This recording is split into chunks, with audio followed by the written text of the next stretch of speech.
여러분 반갑습니다. 다들 저 추석 명절 잘 보내셨습니까?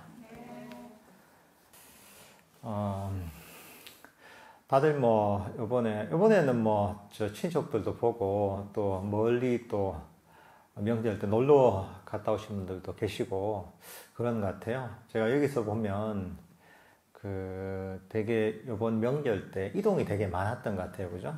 이동이 많아서 요즘 팬데믹 이후에 그 좀 위험하긴 하지만 그래도 많은 분들이 이제 참지 못하고 다들 뭐 그 시간을 잘 보내신 것 같습니다. 이게 제가 그 이번에 최근에 어디 그 뉴스 같은 걸 보다가 무슨 오징어 게임이라는 그런 그 얘기를 들은 게 있어요. 저는 그건 뭐 모르고 이 좀 특이한 제목이 보이길래 야 이게 혹시 정말 이게 뭔가 해서 보니까 그 옛날에 저희가 어릴 때 그 놀이를 했는데 아주 격렬한 놀이죠. 오징어 모양으로 이렇게 그래서 이제 거기에 막 서로 이제 밀어제치면서 되게 격렬하게 이제 이런 그 게임을 했던 그 게임이더라고요. 그래서 그 어릴 때 굉장히 재밌게 하고 놀았거든요. 그래서 야 이게 뭔가 옛날 그런 어떤 이제 향수를 자극하는 뭐 그런 뭐 드라마인가 했는데 그런 건 아니더라고요. 그죠? 보니까 무슨 그 서바이벌 게임, 아주 잔인한 서바이벌 게임이라고 뭐 그렇게 설명이 돼 있더라고요. 근데 어쨌든 그 내용과는 관계없이 그 어릴 때 기억이 많이 떠오르더라고요. 그 보면 항상 뭐 초등학교 때 많이 했었는데 그 학교에 있으면서 뭐 점심시간이나 또는 방과 후에 그게 뭐 운동장에서 때로는 제가 시골에 살아서 그 시골 그 동네에 있는 그 논 이런 데서 이 오징어 모양을 그려놓고 되게 격렬하게 애들하고 밀치고 또 뭐 서로 이제 넘어뜨리면서 이렇게 아주 재밌게 놀았던 기억이 있어요. 아주 격렬한 그 놀이여서 그 하고 나면 어디 멍도 들고 무릎도 까지고 뭐 심하면은 팔도 부러지기도 하고 그 기억이 있어요 보면. 근데 그때 보면 그 참 재밌었던 것 같아요. 이제 그렇게 하다가 그 기억나는 게 항상 그 이 여름 같으면 깜깜할 때까지 그 뭐 그런 게임을 한다거나 뭐 달리기를 한다거나 놀면서 시간이 지나다 보면 한 그 여름 같으면 한 깜깜해져서 한 8시가 넘어서 그때서야 이제 어느 집에서 누구야 이제 밥 먹으러 가 이러면 그 부모 어머니 부르는 얘기를 듣고 다 이제 애들이 흩어졌던 그 기억이 있습니다. 이게. 근데 그게 뭐가 재미나신지 모르겠어요. 이게 참 재밌어서 그 새벽부터 또 깜깜해질 때까지 그 단순한 그런 놀이들을 하면서 그 재미를 찾았던 기억이 있어요. 근데 그 사람들이 우리가 어린 시절에 그렇게 재밌게 아주 즐겁게 아주 단순한 걸 가지고 이 놀이를 하면서 놀지만 나이가 들면서 사실 그거보다 훨씬 더 또 흥미롭고 또는 뭔가 좀 그 복잡한 또는 뭐 그런 어떤 재미거리를 찾으면서 사람들이 삶을 살아가죠, 그죠? 어린 시절에는 정말 그 놀거리도 없고 가난하기도 하고 그랬음에도 불구하고 지금 생각해보면 그때가 참 그 재밌었던 기억이 있어요. 아마 사람들마다 뭐 다르겠지만 저는 좀 그랬던 것 같아요. 그게 나이가 들고 또 뭔가 좀 더 잘 살아보려고 좀 더 행복하게 살려고 좀 더 성공하려고 이렇게 쭉 사람들이 노력을 하고 애를 쓴단 말이죠. 근데 지나고 나면 사람들이 정말 그 행복을 찾아서 이렇게 이제 평생 이제 달려가지만, 지나고 나면 그 행복의 정도를 비교해 보잖아요. 그 어렸을 때 아무 생각 없이 놀던 때하고 지금 이것저것 많이 가지면서 열심히 노력하면서 얻었던 그 행복을 비교해 보면 지금 행복이 더 좋다, 더 이제 뛰어나거나 더 행복하지는 보통 않은 것 같아요, 보면.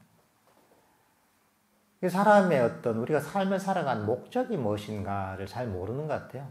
어떻게 보면 우리는 살아가는 대로, 주어진 대로, 또는 사람들이 그래야 된다고 하는 그 방향대로 삶을 살아가는데, 결국은 결과가 정말 처음 시작보다 더 안 좋아지는 경우도 많은 것 같아요, 보면.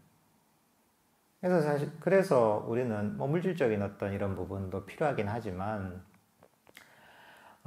정말 내가 원하는 게 무엇인지, 나에게 행복이란 무엇인지, 또 진정한 가치는 무엇인지를 항상 살펴보면서 삶을 살아가야 되는 것 같아요.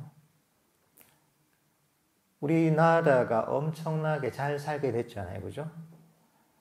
뭐 한 30년, 40년 전에 비하면 비교할 수 없을 정도로 삶이 풍요로워졌고 너무나 풍부해졌고, 그렇지만 우리 어떤 행복의 정도는 오히려 반비례하는 측면이 있는 것 같거든요. 그래서 요즘 사회적으로 문제가 많잖아요. 사회적으로도 보면 사람들이 굉장히 행복 지수가 낮고, 또 헬조선이다 이렇게 해서 사람들이 정말 괴로워하고, 또는 뭐 스트레스 지수도 굉장히 높고 자살률도 높고 한단 말이죠. 근데 삶은 우리가 3, 40년보다 훨씬 더 경제 물질적으로 풍요로워졌는데도 불구하고 현실적 삶은 그만큼 물질이 풍요로워진 만큼 행복해지지 않았단 말이죠. 그래서 가장 뭐 행복한 나라가 제일 못 사는 나라들이 제일 행복하다 하잖아요. 예를 들면 뭐 부탄이라든가 이런 나라들이 행복 지수가 제일 높다 하잖아요. 우리나라 40년 전보다 더 못 사는 나라거든요. 그러니까 사실 우리가 필요한 게 있죠. 삶을 살아가다 보면 현실적으로 준비해야 될 게 있지만, 진정한 행복이 무엇인가, 행복의 조건이 무엇인가를 항상 염두에 둬야 되는 것 같아요. 사실 부처님께서는 그런 것들을 일찍부터 꿰뚫어 보셨던 거죠. 진정한 행복이 무엇인가? 사람들이 자기 업에 따라 주어진 대로 살아가는 것. 여기서는 단순히 행복을 얻을 수 없다고 이렇게 보셨던 거죠. 내가 욕망을 체험에 의해서, 우리의 삶 자체가 보면 끊임없이 욕망을 채우는 과정이거든요. 원하는 것들을 얻으면 행복할 것이라는 그런 본능에 의해서 이렇게 살아가고 있지만, 사실은 그게 우리를 오히려 고통 속으로 몰아넣는 측면이 있다는 거죠. 그러니까 우리의 마음의 본질을 이해하고, 또 우리 법의 본질을 이해하고서 진정한 행복이 무엇인가, 이것들을 항상 스스로 잘 살펴봐야 됩니다. 사실 부처님의 가르침은 위대한 게 사실 여기 있는 겁니다. 밖에서 아무리 많은 어떤 좋은 정보가 있고 가르침이 있지만, 진정한 행복에 이르는, 진정한 자유에 이르는 길을 가르쳐주는 데는 없거든요. 그러니까 저도 보면 한 번씩 이 부처님의 가르침이 얼마나 위대한지, 그리고 이 세상에는 이런 가르침이 얼마나 만나기 힘든지, 이런 것들을 한번 절감할 때가 있는 것 같아요. 이렇게 하면서 다시 이제 부처님 가르침이 위대하구나, 그 가치를 정말 인식을 하게 되고, 그렇게 되면서 이제 우리가 다시 한번 정확한 방향을 잡아갈 수가 있는 것 같습니다. 이게. 여러분께서도 끊임없이 거기에 대해서 생각을 해봐야 됩니다. 내가 바른 길을 가고 있는가? 부처님의 가르침이 얼마나 세속의 흐름과 다른가 이런 부분을 잘 알아가야 됩니다. 그리고 지금 여기 이제 법문을 듣는 분들은 다들 그렇겠지만, 그래서 저희가 부처님의 바른 그런 수행법, 바른 어떤 행복에 이르는 바른 길을 좀 많은 분들한테 전해주기 위해서 특히나 이제 멀리 있는 이제 또 분들을 위해서 저희가 온라인 명상 강좌를 한번 해보기로 했습니다. 저희가 오프라인으로만 진행을 하다가 처음으로 이제 코로나 때문에 처음으로 이제 온라인 강좌를 저희가 10월 14일부터 11월 16일까지 그 불교 명상의 어떤 그런 기본적인 방법과 이론에 대해서 매주 목요일 저녁 8시부터 10시까지 이렇게 저희가 이제 6주간에 걸쳐서 불교 명상 강의를 하기로 했습니다. 그러니까 이제 멀리 있는 분들도 한번 들어보세요. 이제 좋습니다. 그리고 그거는 이제 어떤 명상에 대한 내용 플러스 그 다음에 또 명상에 관한 질의응답으로 해서 한 2시간 정도 이어지니까 특히나 우리 선원에 와서 배우시기 힘든 분들은 온라인으로 한번 들어보십시오. 줌으로 아마 강의가 될 것 같습니다. 오늘 법문은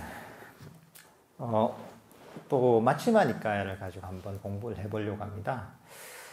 마치마 니까야 네 번째 경전입니다. 네 번째 경전은 두려움과 공포경입니다.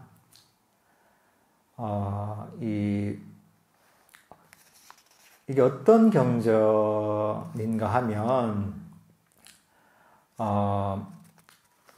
수행자들이 숲속이나 아주 동굴 같은 그런 곳에서 한거를 할 때 이런저런 두려움과 공포가 일어나는데, 이게 어떨 때 그런 두려움과 공포가 일어나고 어떻게 하면 그런 두려움과 공포를 없애고서 제대로 바르게 수행할 수 있는지에 관한 그런 부처님의 가르침을 담고 있습니다. 제가 먼저 한번 읽어보겠습니다. 이와 같이 나는 들었다. 한때 세존께서는 사와티에서 제타숲의 아나타 빈디카 원림에 머무셨다. 그때 자누손이 바라문이 세존께 다가갔다. 가서는 세존과 함께 환담을 나누었다. 유쾌하고 기억할 만한 이야기로 서로 담소를 한 뒤 한곁에 앉았다. 한곁에 앉아서 자누손이 바라문은 세존께 말씀하셨다. 고따마 존자시여, 이들 좋은 가문의 아들들은 고따마 존자를 의지하여 믿음으로 집을 나와 출가했습니다.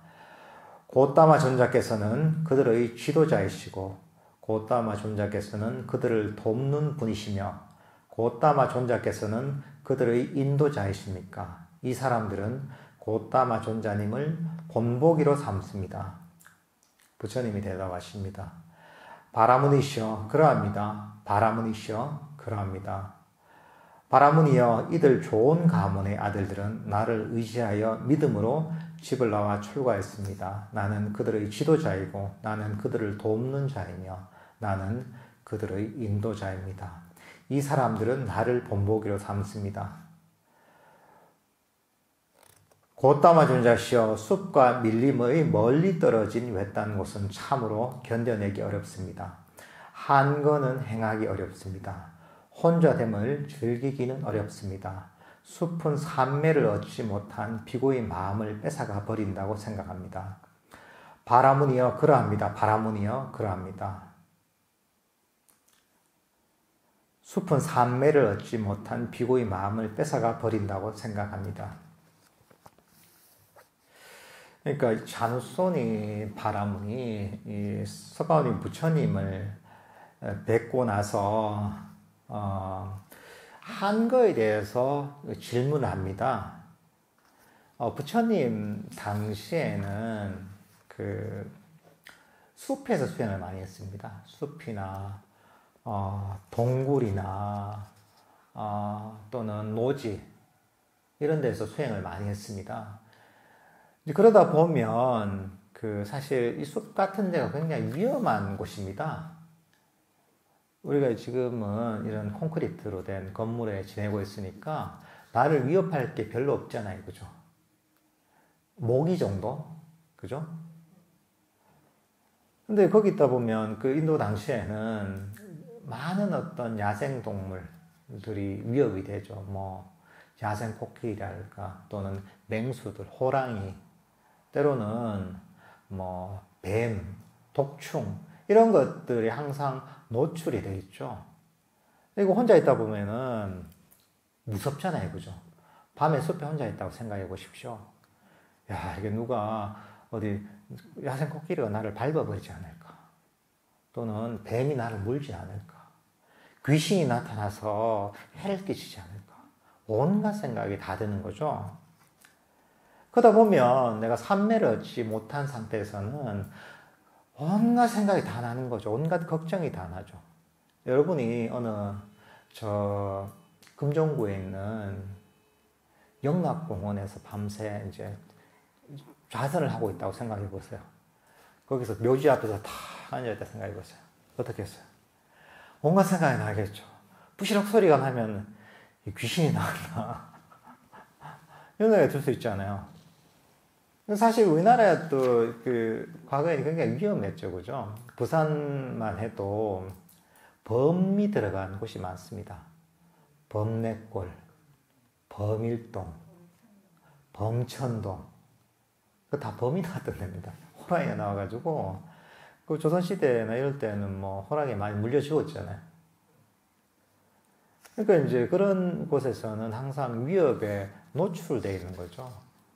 실제로 위협이 없더라도 내가 항상 그런 위험하다는 생각을 갖게 되기가 쉬운 거죠, 이게.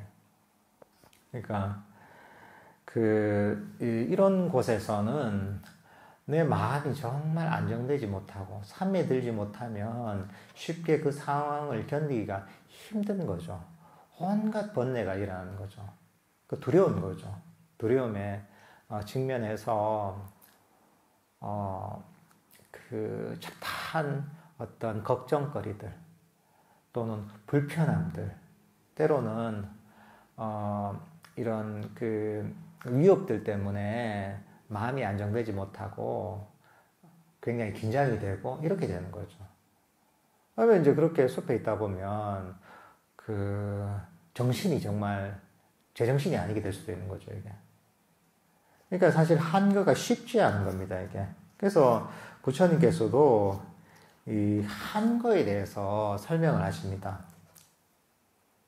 한번 읽어보겠습니다. 바라문이여, 전에 내가 정각을 이루지 못한 보살이었을 적에 이러한 생각이 들었습니다. 정각을 이루지 못한 보살이라는 것은 석가모니 부처님께서 깨달음을 이루기 전에 어떤 상태에 있을 때를 보살이라 칭합니다. 깨달음을 이루시기 전에, 그때 수행하실 때입니다. 숲과 밀림의 멀리 떨어진 외딴 곳은 참으로 견뎌내기 힘들다. 한거는 행하기가 어렵다. 혼자됨을 즐기기는 어렵다. 숲은 삼매를 얻지 못한 비고의 마음을 빼앗아가 버린다. 바라문이여, 그때 내게 이런 생각이 들었다. 어떤 사문이든 바라문이든 살생 등 몸의 행위가 청정하지 못한 자들이 숲과 밀림의 멀리 떨어진 외딴 곳에 거주하게 되면 몸의 행위가 청정하지 못한 것으로 인해 그 사문 바라문들은 해로운 두려움과 공포를 불러올 것이다. 그러나 몸의 행위가 청정하다면, 그러나 나는 몸의 행위가 청정하지 못한 채 숲과 밀림의 멀리 떨어진 외딴 곳에 거주하지 않는다. 나는 몸의 행위가 청정하다. 나는 몸의 행위가 청정한 성스러운 자들 중의 한 사람으로 숲과 밀림의 멀리 떨어진 외딴 곳에 거주한다. 바라문이여, 나는 내 자신 안에서 이 몸의 행위가 청정함을 보면서 더욱더 숲속에 머무는 데 안전함을 느꼈다. 부처님께서는 깨달음을 이루기 전에 수행하실 적에 아주 깊은 숲속이나 밀림의 외딴 곳에 있으면서 또 그런 그 두려움과 공포를 느끼지 않았는데 그 이유가 뭐냐 하면 내가 악업을 짓지 않았기 때문에 잘못된 행동을 하지 않았기 때문에 그러니까 살생이나 다른 존재들을 해치는 그런 행동을 하지 않았기 때문에 일종의 이게 뭐냐 하면 청정한 계에서 온 거죠. 이 청정한 계를 지키기 위해서 어떤 두려움과 공포를 느끼지 않았다는 거죠. 그 사실 이런 것, 그래서 부처님 당시부터 보면 숲이나 또는 밀림이나 이런 외딴 곳에서 수행할 때 항상 이 자해 명상을 많이 했습니다. 자해 명상이 어떤 역할을 하냐면 자해 명상의 내용이 그러잖아요. 자기 자신을 포함한 모든 존재들의 행복을 바라는 마음, 다른 존재들을 해치지 않는 마음, 이런 어떤 감정을 일으킨단 말이죠. 그리고 실제로 그런 마음을 일으킬 뿐만 아니라 행동으로도 그렇게 하는 거죠. 다른 존재들을 이익되게 만들고 또 행복하기를 바라는 그런 어떤 마음을 계속 일으킨단 말이죠.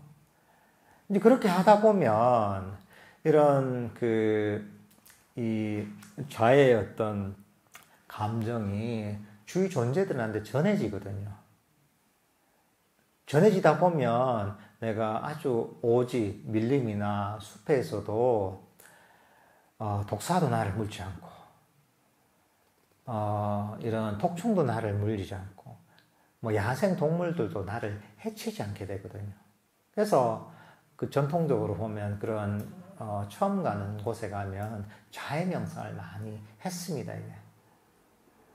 그러니까 숲에서는 굉장히 뭐 스님들이 총을 들고 가는 것도 아니고 무슨 칼을 들고 가는 것도 아니고 그런 자해가 바로 자해심, 이게 자신의 어떤 그 따뜻한 어떤 그 공덕, 이런 것들이 보면 자기 자신을 보호하는 도구가 됐다는 거죠. 사실 뭐 그 부처님 당시에는 그런 숲이나 밀림 외딴 곳이 위험했잖아요. 야생동물이 위험했고 코끼리가 위험했고 또는 뭐 호랑이가 위험했고 뱀이 위험했지만 요즘은 좀 다르죠, 그죠? 요건 뭐가 제일 겁납니까? 하시다 보면 예? 사람이 겁나죠, 그죠? 우리나라 그다음 치안이 좋으니까 그렇지만 좀 위험한 것도 있긴 하죠, 그죠? 사람이 겁나고 교통사고 겁나고 도둑이 겁나고 그죠? 사기 겁나고 한단 말이죠. 또는 갑자기 경제 상황이 안 좋아지니 겁나고. 이거 사실 이 세속도 굉장히 위험한 곳입니다.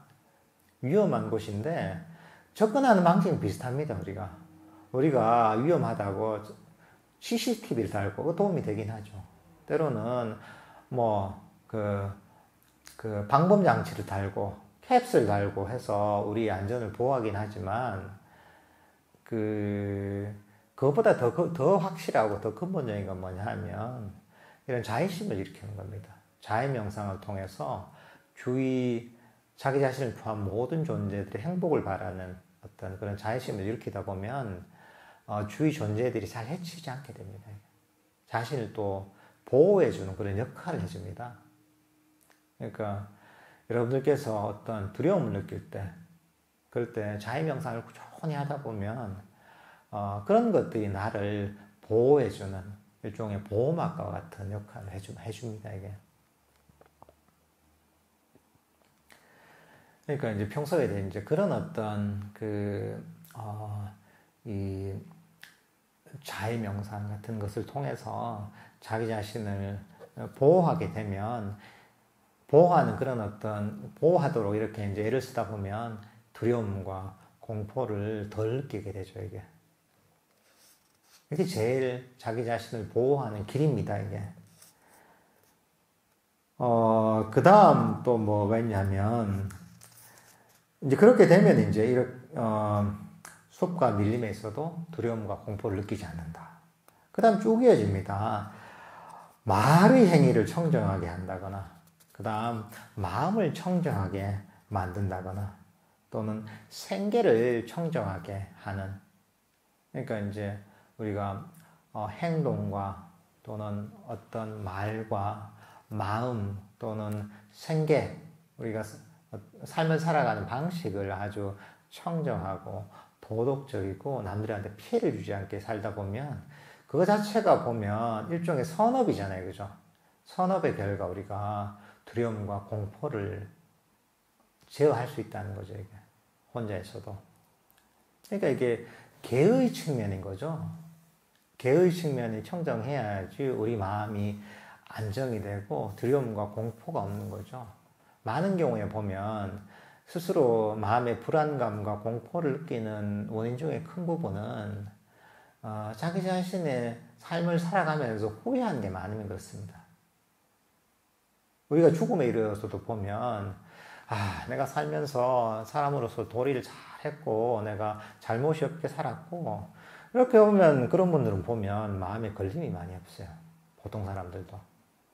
편안한 거죠. 근데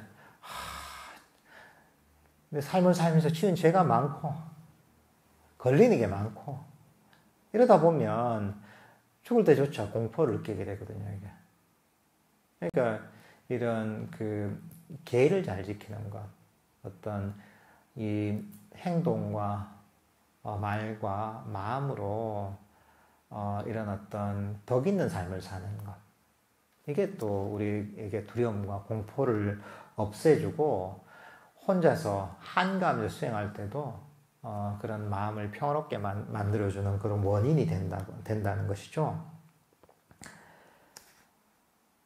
그 다음에 뭐냐면 욕심부리고 감각적 욕망에 깊이 탐닉한 자들이 숲과 밀림에 외딴 곳에 살아가다 보면 이 사람들도 두려움과 공포를 느끼게 됩니다. 이게. 그 부처님은 그렇지 않다는 거죠. 그러니까 마음의 욕심과 감각적 욕망이 가득 차 있으면 혼자 있으면 두려움과 공포가 느껴진다는 거죠. 이게 우리가 갖고 있는 5가지 장애가 또 다 여기에 포함됩니다. 이게. 그 다음에 악의와 타락한 생각을 품고서 숲과 밀림에 살게 되면 두려움과 공포를 느끼게 되고, 그 다음에 나태와 혼침, 게으른 상태에서 혼자서 살다 보면 두려움과 공포를 느끼게 되고, 그 다음에 들뜨는 마음을 가지고 또 혼자 있다 보면 두려움과 공포를 느끼게 되고, 그리고 의심과 의욕을 가지고 숲과 밀림의 먼 곳에서 외딴 곳에 있다 보면 두려움과 공포를 느끼고, 그 다음 자기를 칭찬하고 남을 비방하는, 그러니까 이게 자만이죠. 이게 그래서 내가 남들보다 더 뛰어나고 남들은 다 잘못했고 뭐 이런 식으로 남들을 비방하고 자기 자신만이 훌륭하다 이렇게 생각하는 사람들도 공포와 두려움을 느끼게 되는 것이 혼자 있다 보면, 그 다음에 무서움과 두려움에 질려 있으면 당연히 공포를 느끼게 되는 것이고, 또 그 다음 뭐냐면 이득과 존경과 명성을 바라고서 외딴 곳에 머물게 되면 두려움과 공포를 느끼게 되는 것이고, 게으르고 정진하지 않고서 홀로 이렇게 숲속에 머물다 보면 두려움과 공포를 느끼게 되는 것이고, 그 다음 또 뭐냐면 마음 챙김이 없고 알아차림이 없는 상태에서 숲에 혼자 머물다 보면 두려움과 공포를 느끼고, 그 다음 삼매가 없고 마음이 산란하면 두려움과 공포를 느끼고, 그 다음 통찰치가 없고 어리석으면 홀로 있다 보면 두려움과 공포를 느낀다. 근데 부처님께서는 금방 얘기했던 이런 어떤 것들을 모두 극복하고서 했기 때문에 홀로 숲에서 숲이나 밀림에서 홀로 정진을 해도 두려움과 공포를 느끼지 않았다 이렇게 얘기하십니다. 그러니까 이 홀로 숲에서 홀로 한가할 수 있는 조건이 굉장히 쉽지 않죠, 그죠? 그러니까 이런 것들을 사실은 갖춰야지 이 홀로 숲에서 또는 밀림에서 이렇게 한거하면서 수행을 해도 두려움과 공포를 느끼지 않고서 그리고 여기서 평화롭게 머물 수 있다는 것이죠.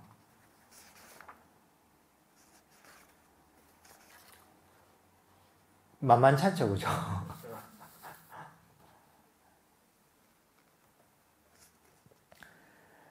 실제로 혼자 이렇게 수행을 하게 되잖아요. 홀로 수행을 하는 게 쉽지 않은 것입니다, 이게. 홀로서. 그러니까 우리가 바깥에 여러 가지 자극들이 있잖아요, 그죠? 5가지 어떤 감각들, 자극들이 막 물밀듯이 밀려오는 상황에서도 수행하기 굉장히 쉽지 않습니다. 그렇지만 그런 자극이 끊어진 상태에서도 사실은 명상을 하기가 굉장히 힘든 겁니다. 그 사람들은 그런 사람이 있거든요. 그래, 내가 퇴직하고 산속에 들어가가지고 내가 6개월 만에 깨달아야겠다, 이런 사람이 있단 말이죠. 이제 그렇게 하려면 금방 얘기했던 지금 몇 가지 하면 이게 16가지 조건을 갖추고 16가지 조건을 갖추고 그 다음에 수행을 해야 되는 거예요. 그러니까 사실 혼자서 수행하는 게 제일 힘듭니다. 홀로 그냥 어떤 배움 없이 이렇게 하는 것들. 왜냐면 여러 가지를 갖춰야 되기 때문에. 우리가 감옥 생활하는 것도 그렇다 하더만요. 감옥 생활하는 것도 제일 힘든 게 독방에서 홀로 사는 게 제일 힘들대요. 막 옆에서 어울려 사는 게 힘들 것 같지만 혼자서 그렇게 생활하는 게 제일 힘들대요. 사람 미쳐버린대요, 그냥. 왜냐하면 거기서 온갖 정신적 고통, 외로움, 또는 두려움, 공포, 온갖 이상한 상상들이 다 오기 때문에 사람들이 통제가 안 되는 거예요. 보통 뭐냐 하면 우리는 일반적으로 살면서 살아갈 때 우리 어떤 마음이 조절이 되거든요. 작용, 반작용이 있단 말이죠. 옆에서 누가 얘기를 하면 거기 대답을 한단 말이죠. 또 뭔가 물어보면 대답을 한단 말이죠. 그런 작용과 반작용에 의해서 어느 정도 균형이 맞아집니다. 근데 밖에 들어오는 자극이 없잖아요.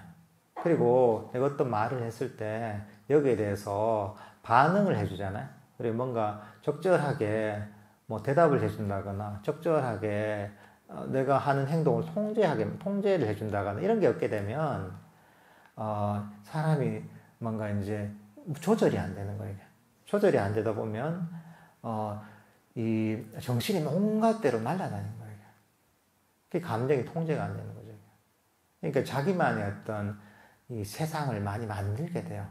그래서 혼자서 오랫동안 그냥 그런 숲이나 이런 데 숲이나 요즘 자연인이다 이런 데 있잖아요. 이런 데 살다 보면 그 이상한 분들이 좀 많죠, 그죠?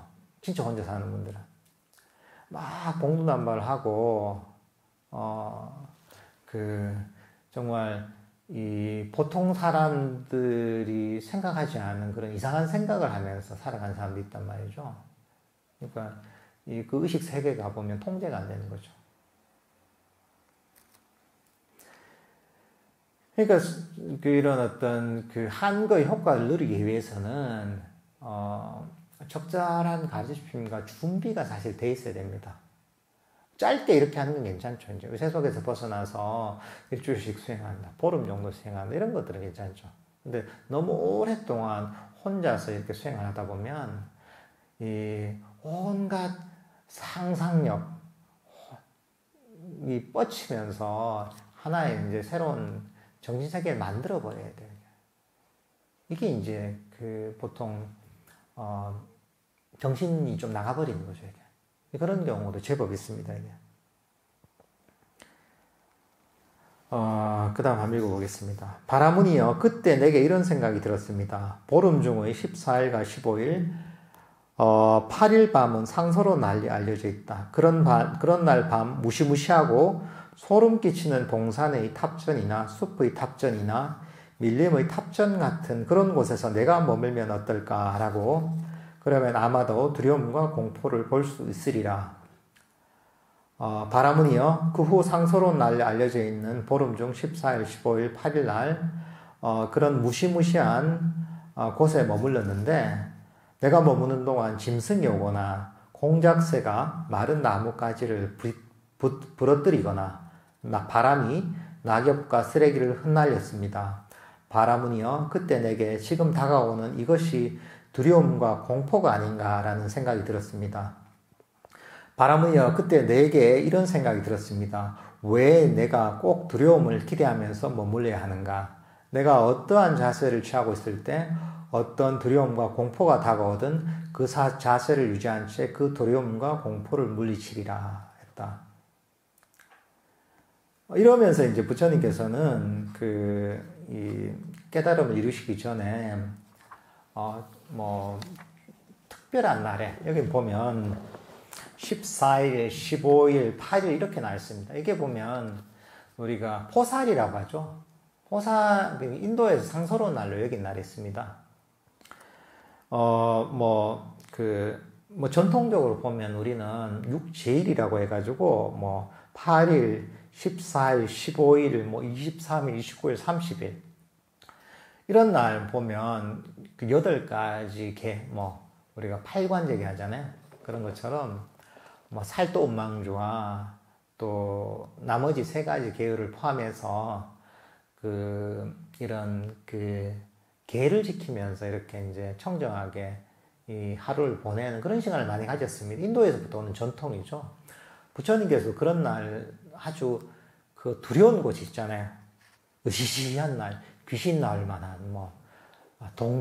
그런 어떤 숲이나 또는 요즘 치면 선앙당 있는 이런 곳 같은 곳, 으시시한 곳에서 이제 밤새도록 수행을 해보시는 거죠. 근데 그런데 이제 숲에 있다 보면 깜깜하면 아무것도 안 보이잖아요, 그죠? 그럼 어떻습니까? 뭐가 부시럭 소리만 나도 이게 도대체 뭔가 하는 거죠, 이게. 그러니까 이 어둠 보이지 않는 것은 우리 온갖 상상력을 다 자극하는 거죠, 이게.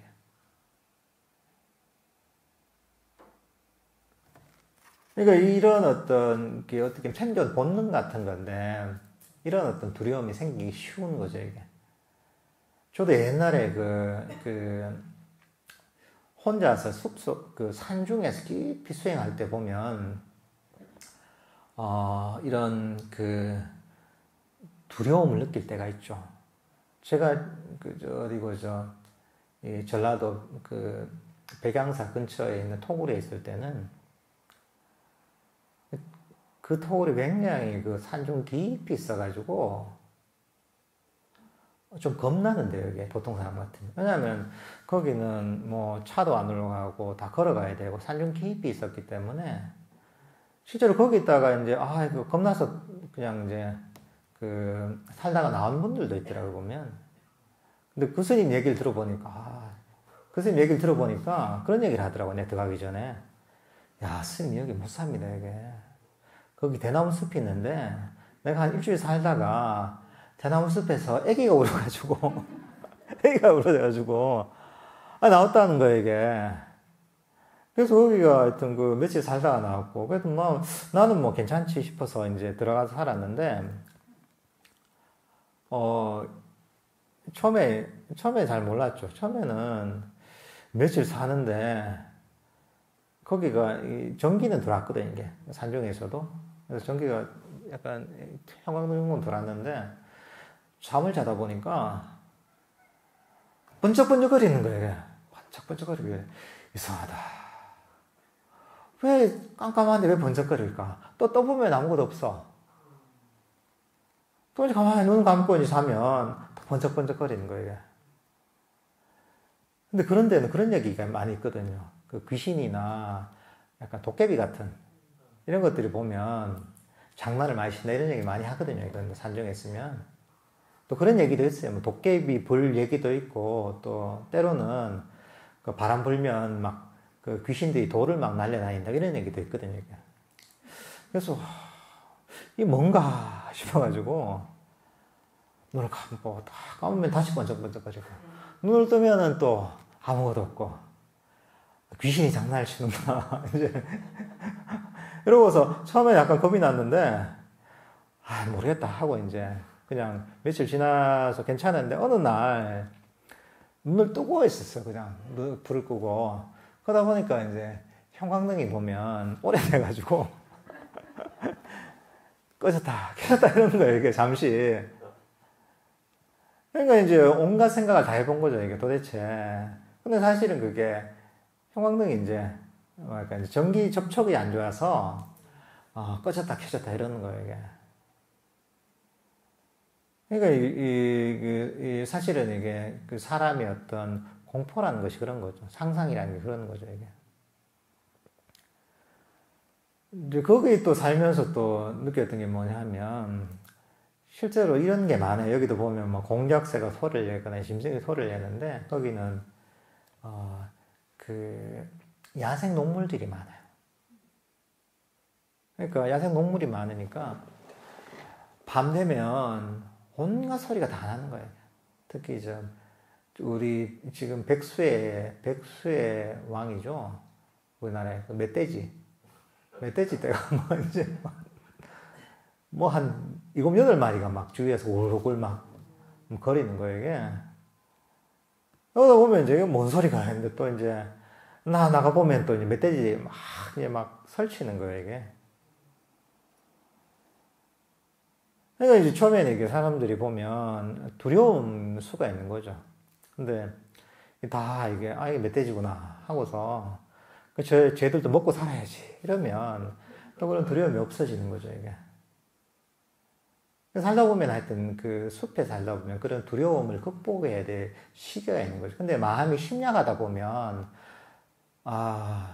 그걸 견디지 못하는 거죠.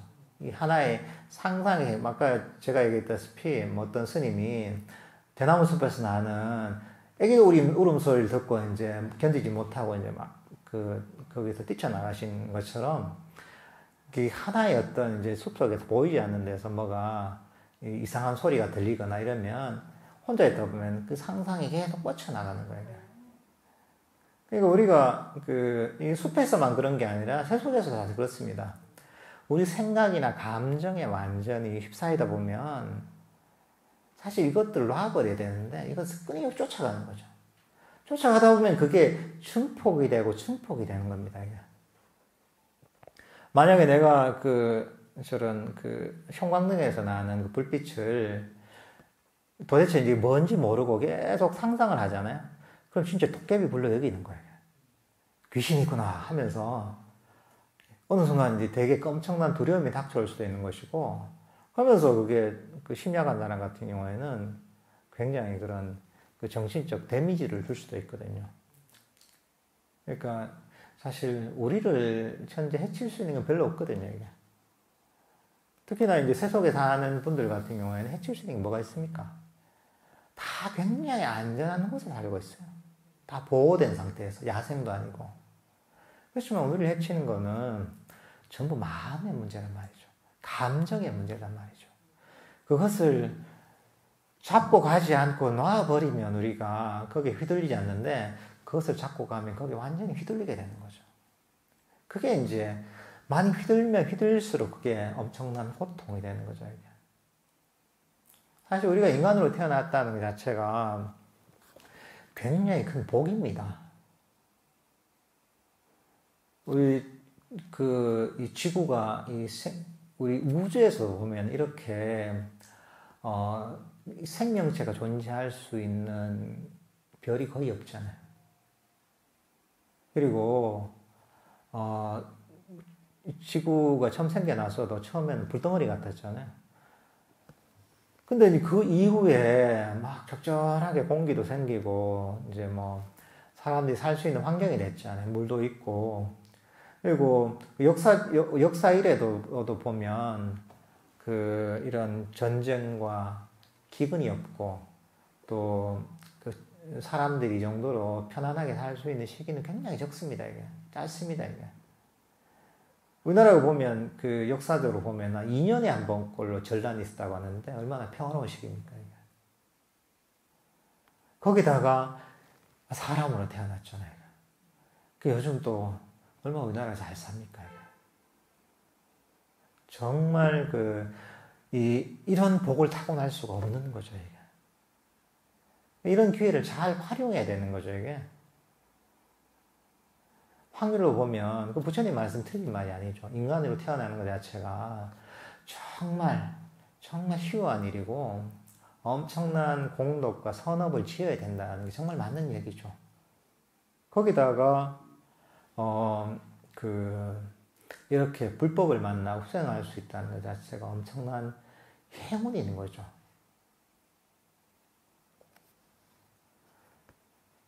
그러니까 이런 상황에서 이 부처님 가르침을 잘 듣고서 배워야 되는 거죠.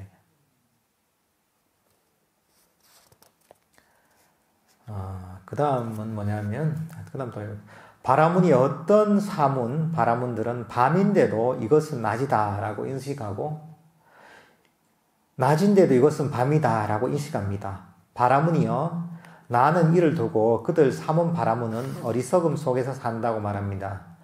바라문이여, 그러나 나는 밤이면 이것은 밤이다라고 인식하고, 낮이면 이것은 낮이다라고 인식합니다.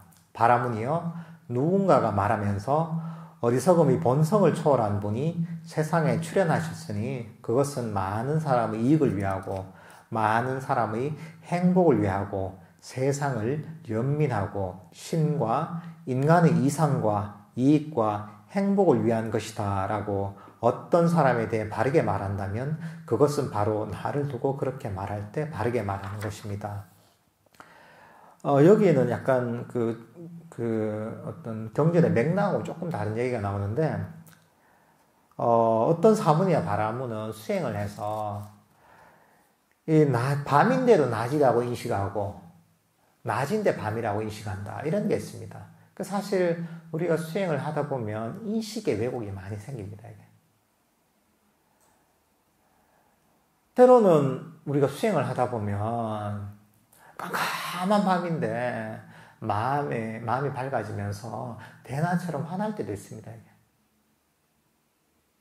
때로는 명상을 하다 보면 몸이 정말 지구처럼 무거워질 때도 있습니다. 때로는 몸이 부풀어 올라서 깃털보다 가벼워질 때도 있어요. 인식의 왜곡이 그렇게 생깁니다. 때로는 약간 부정감 같은 걸 하면 우리 팔다리가 공중에 매달려 있는 이런 어떤 인식을 개발하기도 합니다. 그러니까 우리 정치적 에너지가 개발되면서 인식이 증폭이 되는 겁니다, 이게 일종의 이 마이크를 통해서 소리가 커지잖아요, 그죠? 마이크를 통해서 스피커로 나오면 소리가 커진 것처럼 작은 인식이 우리가 정적 에너지를 개발하면서 증폭이 될 수가 있는 겁니다. 이게. 그러니까 이런 경우에 인식의 왜곡이 생길 수가 있는 거죠.